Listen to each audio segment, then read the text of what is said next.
Math lesson number 40. Solving systems of linear equations by elimination. Solving systems of equations means determining the point of intersection of the graphs of the two lines in the system. The first method, the graphing, is one method of solving systems, but the accuracy of the graphing method is limited only to systems with integral solutions, meaning to say if the solutions are integers, it's really easy for us to use graphing. But if the solutions are non-integral or non-integer solutions, it would be difficult to use or to locate using the method of graphing. That's why there is an elimination method to use. So in elimination method, a new equation is created when both sides of the two equations in the systems are added or subtracted.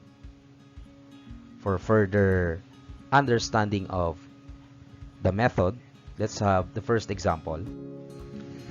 Solve the system by elimination. 2x plus y is equal to 12, that's the first equation. And 3x minus y is equal to 3, the second equation.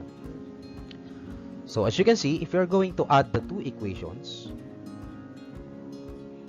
2x plus 3x is 5x, y plus negative y or y minus y is 0, so no need to write y. 12 plus 3 is 15. As you can see, y is eliminated. So that is elimination. In elimination, one of the two variables must be eliminated first. So in this case, y is eliminated. Then after that, 5x is equal to 15. Divide both sides by 5. X is equal to 3. So we have the first coordinate x, which is equal to 3. Now, we will choose any of the two equations. 2x plus y is equal to 12. And then we will substitute 3 to x. So 2 times 3, because that's 2 times x. So 2 times 3 is 6. And then y is equal to 12. We will transfer this 6 to the other side. So it will become negative 6. 12 minus 6 is 6. So therefore, y is equal to 6. And our final answer is x is equal to 3. Or x coordinate is equal to 3 and y coordinate is equal to 6. Let's have number 2. Solve the system by elimination. 3a plus 4b is equal to negative 1. A plus b is equal to 0. So a represents x, b represents y coordinate. So if you're going to add 3a and a, that will be 4a. 4b plus b, that will be 5b. So no variable is being eliminated. In that case, we need to multiply negative 3 to the second equation so that we can eliminate one variable, which is a. So if we're going to multiply negative 3 to the second equation, the result is negative 3a minus 3b is equal to 0.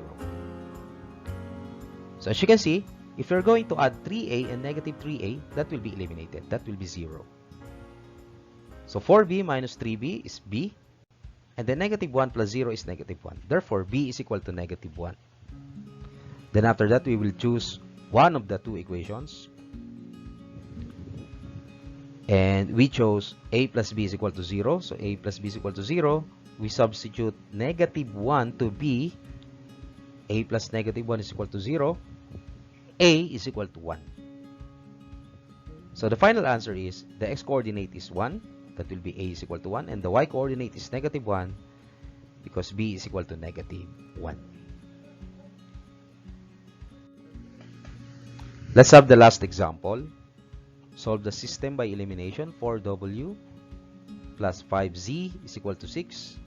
And then the second equation, 6w minus 7z is equal to negative 20. So in this case also, if you're going to add the two equations, no variable is being eliminated. Therefore, if you're going to eliminate z, we need to multiply the first equation by 7 because 7 times 5 is 35. And that's positive. And we need to multiply the second equation by 5 because 5 times negative 7 is negative 35. So in that case, we can now eliminate z. Now let's continue. 7 times 4 is 28. 7 times 5 is 35. And then 7 times 6 is 42.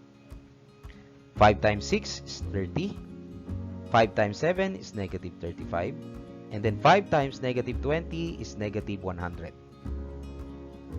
Adding the two z's, 35z and negative 35, that is 0. So we are now in 28 plus 30, which is 58w. 42 minus 100 is negative 58. So divide both sides by 58, that is w is equal to negative 1. So we have the first coordinate. After that, we will choose one of the two equations, and we chose 4w plus 5z is equal to 6. We substitute negative 1 to w. 4 times negative 1 plus 5z is equal to 6. Simplifying that, we have negative 4 plus 5z is equal to 6. Now, we transfer this negative 4 to the other side. So, it will become 6 plus 4. That will be 10. So, 5z is equal to 10. Divide both sides by 5. Final answer is z is equal to 2. So, the x-coordinate, which is represented by w, is negative 1. And the y-coordinate, which is represented by z, is equal to 2. So, the final answer is negative 1